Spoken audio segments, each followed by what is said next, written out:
Ladies and gentlemen, this is Bulldozer TV, and as you know, it's the World Cup special. It's already been 2 days of the World Cup, and we've seen it all. We've seen the red cards in the first game, Mexico against South Africa. We've seen some boring games. We've seen some exciting games. We've seen the rules being applied. And I want to start with the rules. FIFA made certain rules because of what was going on in UEFA, in England, in Spain, and whatever, and then decided to modify certain rules to suit the World Cup. And we've seen the 5-second rule during throw balls.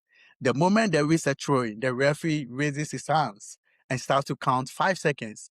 1, 2, 3, and then the players are so swift to throw the ball. This has cut out time wasting. This was what we saw going on in the Premier League over and over again when teams were wasting time, players were wasting time.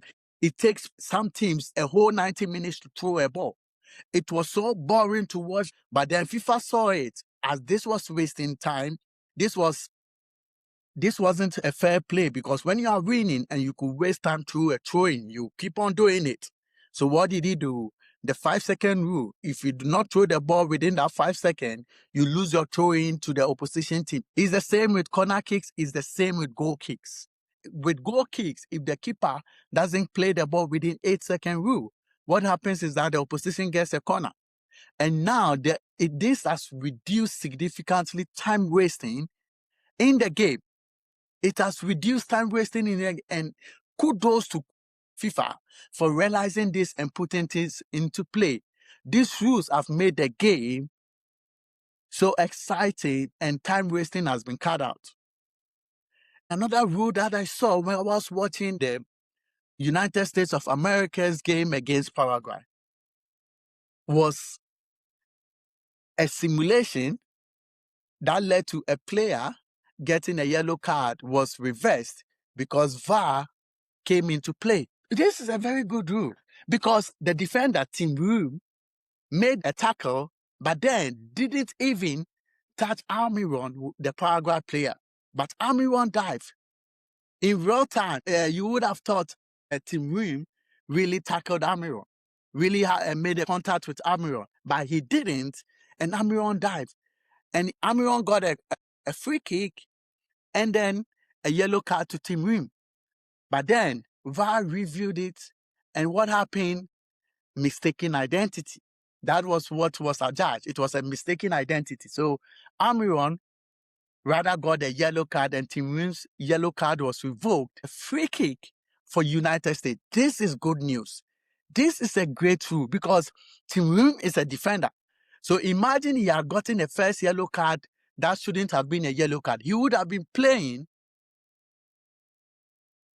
not comfortably because he knows another challenge will get him a second yellow card and a red card. But when the mistake was rectified, he could play freely. This is a very good rule that I think after the World Cup, this rule should be implemented in the major leagues across the world because we cannot have players simulating and trying to win penalties. These are the things we need to cut off to the game. Kudos to FIFA. As I said, some of the games have been boring. The Mexico-South Africa game was really an eyesore game, was not interesting. The Canada-Bosnia game, you could see the lack of quality among the players. It wasn't an interesting game. The Korea against Czech Republic and the United States against Paraguay lived up to expectation. United States are really looking good in this tournament. They attack. They were at the forefront of the game. They put pressure on Paraguay. They put pressure upon pressure on Paraguay. Paraguay were making mistakes by United States, and they took their goals brilliantly. Florian Balogun,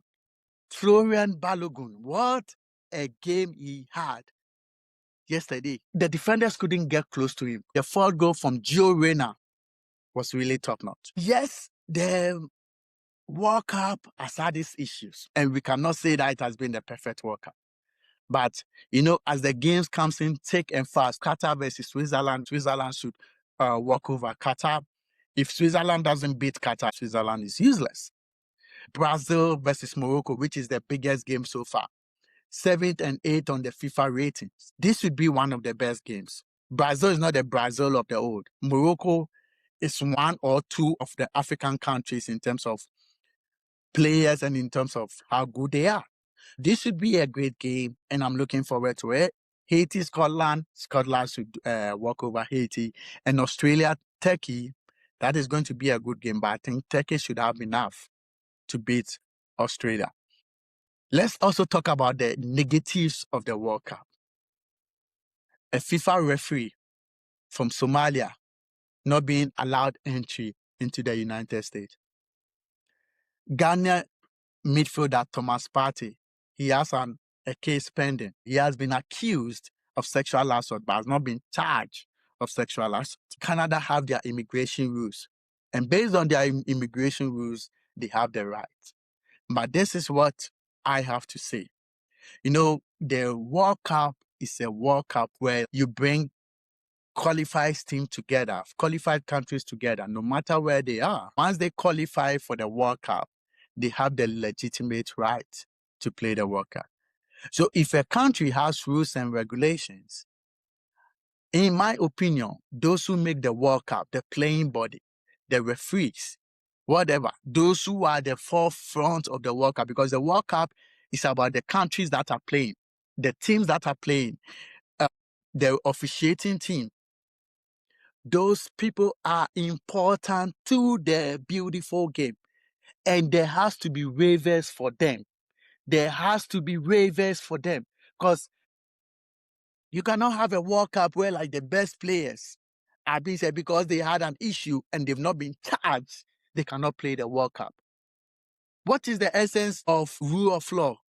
What is the essence of the rule of law when we have to give everybody the benefit of the doubt until they are charged? So if you know that you want to uphold your law during the World Cup, then you shouldn't be allowed to host the World Cup. You shouldn't be allowed to host the World Cup if you are not ready to have waivers, if you are not ready to change certain things in order to accommodate certain people for the World Cup, then you are not ready to host the World Cup. It is a sad situation. Ghana cannot have one of their best midfielders in the opening game against Panama because of issues going on in the UK when he has not been charged.